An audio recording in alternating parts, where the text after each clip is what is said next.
Suleh terseret dugaan penistaan agama imbas bercandai miras minuman Rasul, terancam 5 tahun penjara. Komedian Suleh menjadi sorotan halayak ramai. Kali ini bukan masalah dirinya dengan mantan istri Natalie Holzer. Ayah Rizky Febian itu terseret kasus penistaan agama.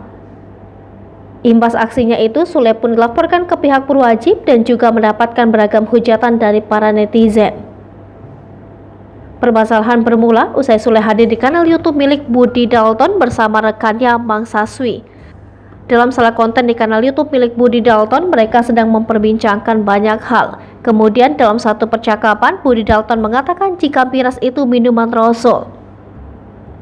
Suleh dan Mang Saswi yang juga berada di sana tampak tertawa ketika Budi Dalton melontarkan pernyataan tersebut.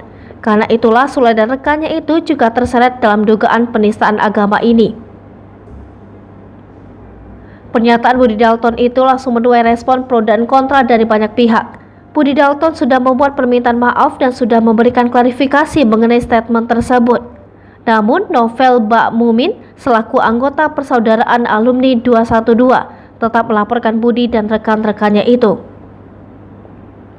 Novel Bakmumin tak mengira jika Budi Dalton melakukan penistaan agama dengan merendahkan Rasul. Ia juga menjelaskan jika dalam ajaran Islam, miras atau minuman keras memang tidak diperbolehkan, terutama itu haram untuk diminum dan sudah tercantum dalam Al-Quran dan hadis Rasulullah. Novel Bakmumin meminta agar Suleh, Mang Saswi, dan Budi Dalton segera dilaporkan ke polisi karena telah melakukan penistaan agama dan merendahkan Rasul.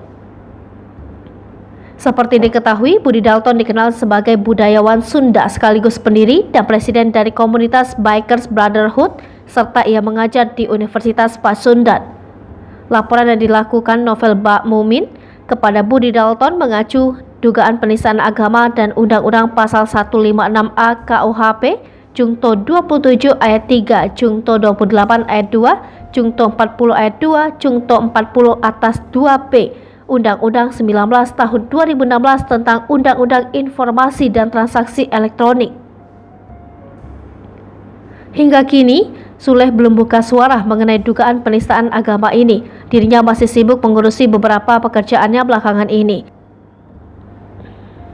Hai pemirsa Sri Popo TV, jangan lupa komen, like, dan subscribe, serta tonton terus berita-berita terupdate lainnya.